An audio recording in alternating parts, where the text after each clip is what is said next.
إن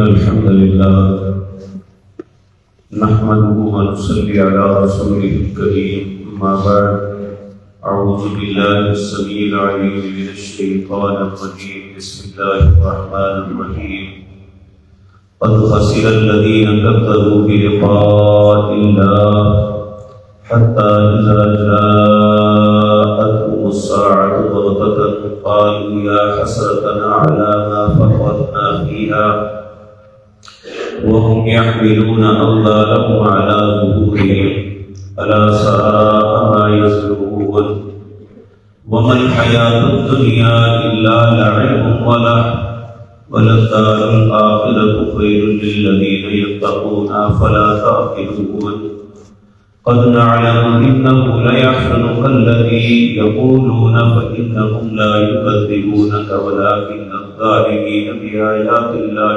يجحدون ولقد كذبت رسل من قبلك فصبروا على ما كذبوا وأوذوا حتى أتاهم نصرنا ولا مبدل لكلمات الله ولقد جاءك من نبأ المرسلين وإن كان كبر عليك إعراضهم فإن استطعت أن تبتغي نفقا في الأرض أو سلما في السماء فتأتيهم بآية ولو شاء الله لجمعهم على الهدى فلا تكونن من الجاهلين.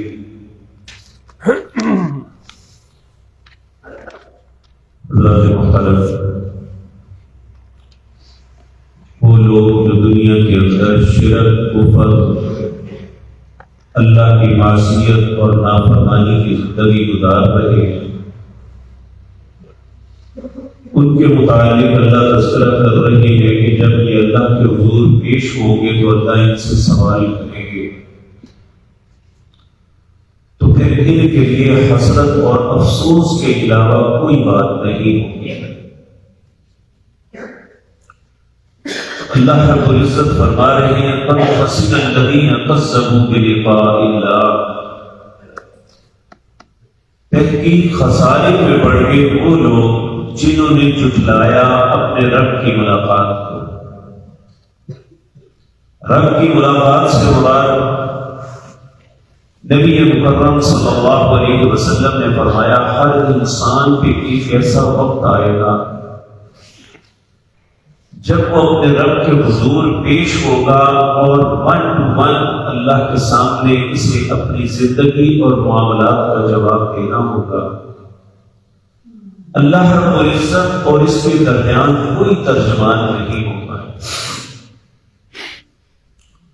اور یہ کائنات میں جتنے بھی وقت انسان پہ آتے ہیں ان میں سب سے سخت وقت وہ ہوگا جب یہ اپنے رب سے ملاقات کرے گا، اور کچھ ایسے خوش نصیب بھی ہیں جن کے لیے یہ ملاقات انتہائی خوبصورت اور خوشگوار ہوگی۔ تو عمومی لوگوں کے ساتھ جو معاملہ ہے وہ یہی ہوگا۔ اللہ فرماتے ہیں قد خسر الذین کذبوا بلقاء اللہ، تحقیق انہوں نے خسارے میں پڑ گئے وہ لوگ جنہوں نے جھٹلایا بلقاء اللہ، اللہ کی ملاقات کو۔ حتی اذا جاءتهم الساعة بغتة، دنیا کی زندگی میں بڑے ہی اپنے معاملات میں مدد کہ اچانک قیامت آ جائے گی، پھر قالوا یہ کہیں گے یا حسرتنا علی ما فرطنا فیہا، ہائے افسوس ہم نے اس معاملے کو کیوں فراموش کر دیا، یعنی آج جس معاملے سے دو چار ہوئے ہیں ہم نے اپنی زندگی میں اس معاملے کو فراموش کیوں کیا۔ وَهُمْ يَحْمِلُونَ أَوْزَارَهُمْ عَلَى ظُهُورِهِمْ، اللہ فرماتے ہیں ہر بندہ اپنا بوجھ اپنی کمر پہ اٹھائے ہوئے آئے گا۔ اس نے دنیا کے اندر جو بھی کیا ہے وہ اپنی کمر پہ لادے ہوئے اللہ کے حضور پیش ہوگا۔ اللہ رب العزت فرماتے ہیں الا ساء ما یزرون، یہ جو بوجھ اٹھایا ہوا ہے بہت ہی برا ہے۔ ذرا انسان تصور کرے کہ اگر خدا نخواستہ وہ چوری کرتا رہا تو اپنے جتنا کچھ لوگوں کا لوٹا ہے سب کچھ اپنی قبر پر اٹھا کے آئے گا اللہ کی روح، تو کیا اللہ کے ہاں میں ایسے انسان کی عزت ہوگی جس نے لوگوں کا حق مارا ہوگا، بندیان کی خیانت کی ہوگی، اللہ اور اس کے رسول کے ہر حکم کی نافرمانی کی ہوگی، کیا لے کے اپنے کندھوں پہ آئے گا؟ اس لیے ہم میں سے ہر انسان کو یہ سوچنا چاہیے کہ جو میں کر رہا ہوں ایک دن اپنی کمر پہ لاد کے اپنے رب کے روبرو پیش ہونا۔ تو انسان اپنی آخرت کو ہمیشہ برباد کرتا ہے دنیا کے پیچھے۔ تو اللہ رب العزت فرماتے ہیں وَمَا الْحَيَاةُ الدُّنْيَا إِلَّا لَعِبٌ وَلَهْوٌ، یہ دنیا کی زندگی کھیل تماشے سے زیادہ نہیں ہے۔ جس طرح ایک بچہ کھیلنے کے لیے نکلتا ہے، جب چند لمحے کھیلتا ہے تو اپنے کھیل کو ختم کر کے چل پڑتا ہے۔ یہ دنیا کی زندگی اس بچے کے کھیلنے سے زیادہ کچھ نہیں۔ تو اللہ رب العزت فرماتے ہیں وَلَدَارُ الْآخِرَةِ خَيْرٌ لِلَّذِينَ يَتَّقُونَ، آخرت کا گھر تو بہتر ہے ان لوگوں کے لیے یتقون جو اپنے دل میں خوف خدا رکھتے ہیں، یعنی اپنے معاملات میں اللہ کا ڈر رکھتے ہیں، کوئی بھی کام کرنے سے پہلے سوچتے ہیں کہ ایک دن مجھے اپنے رب کے حضور پیش ہونا ہے۔ اللہ رب العزت پھر ہم سب کو کہتے ہیں افلا تعقلون، کیا تم عقل نہیں کرتے؟ اور پھر اپنے نبی کریم صلی اللہ علیہ وسلم کو اللہ مخاطب ہوتے ہیں، کہتے ہیں قد نعلم، تحقیق ہم جانتے ہیں انه لیحزنک الذی یقولون، آپ کو بہت زیادہ غمزدہ کرتی ہیں وہ باتیں جو یہ کہتی ہیں، یعنی نبی کریم صلی اللہ علیہ وسلم کی ہر بات کا مذاق اڑانا، نبی کریم صلی اللہ علیہ وسلم کی بات کو تسلیم نہ کرنا، آپ کی رسالت کو نہ ماننا۔ جس طرح آج ہم مختلف فرقوں میں بٹے ہوئے ہیں، بے شمار ایسے بدقسمت اور بد نصیب ہیں جو صرف اس لیے رسول اللہ کی سنتوں کا مذاق اڑاتے ہیں کہ ان کے مسلک کے مطابق نہیں ہے۔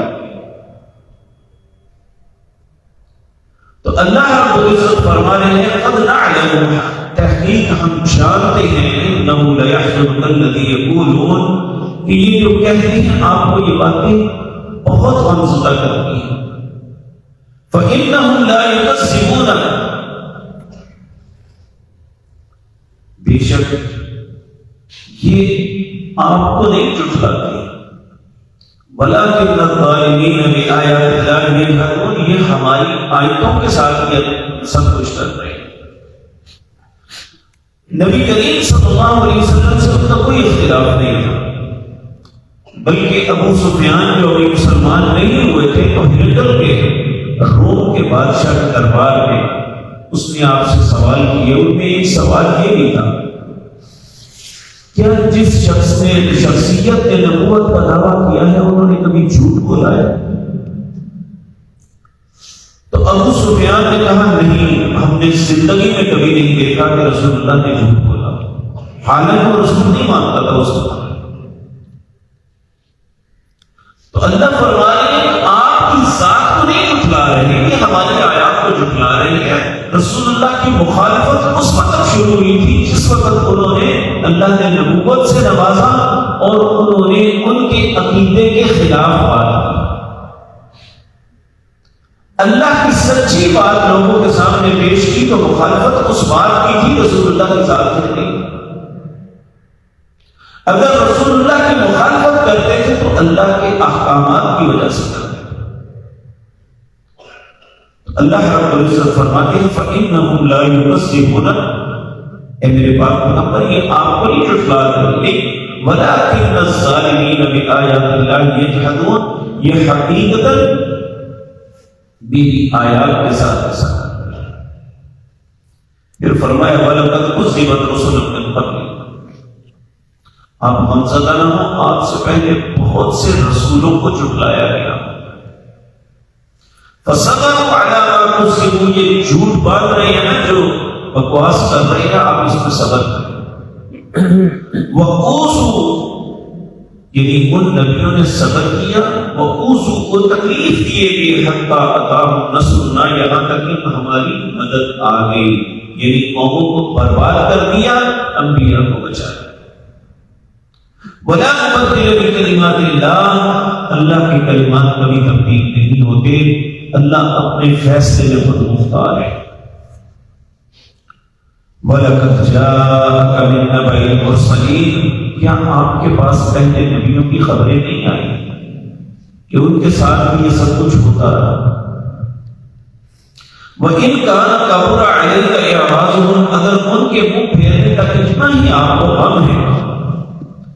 فَإِنِ اسْتَطَعْتَ أَن تَبْتَغِيَ نَفَقًا فِي الْأَرْضِ، آپ زمین میں سرخ ہوتی اور وہاں چلے گئے. او سلما فی السماء، یا سیڑھی لگا کے آسمان پہ چڑھتے. فَتَأْتِيَهُم بِآیَةٍ، اور ان کے لیے کوئی نشانیاں بھی لے آئیں. جنہوں نے نہیں ماننا کچھ بھی کر لے، یہ نہیں مانتے. یعنی آسمان پہ سیڑھی لگے کے سامنے آپ آسمان پہ چڑھے اور آسمان سے اللہ کی نشانیاں لے کے پھر واپس آئے. یا آپ کی زمین کی تہ میں چلے گئے، وہاں سے اللہ کی نشانیاں لے کے آئے. جنہوں نے نہیں ماننا انہوں نے یہی کہنا ہے ھذا الا سحر مبین، یہ تو جادو. تو اللہ رب العزت فرماتے ہیں وَلَوْ شَاءَ اللَّهُ لَجَمَعَهُمْ عَلَى الْهُدَىٰ، اگر اللہ چاہتا تو سب کو ہدایت پہ جمع کر دیتا، لیکن اللہ نے ہدایت کا راستہ بتا کے اختیار دیا اور ہدایت پاتا ہے. اللہ مالک ہے، جو چاہے کر سکتا ہے. لیکن ہماری آزمائش یہ ہے کہ اِنَّا هَدَيْنَاهُ السَّبِيلَ إِمَّا شَاكِرًا وَإِمَّا كَفُورًا، رستہ ہم نے بتا دیا، جس کا دل چاہتا ہے مانے، جس کا نہیں دل چاہتا نہ مانے.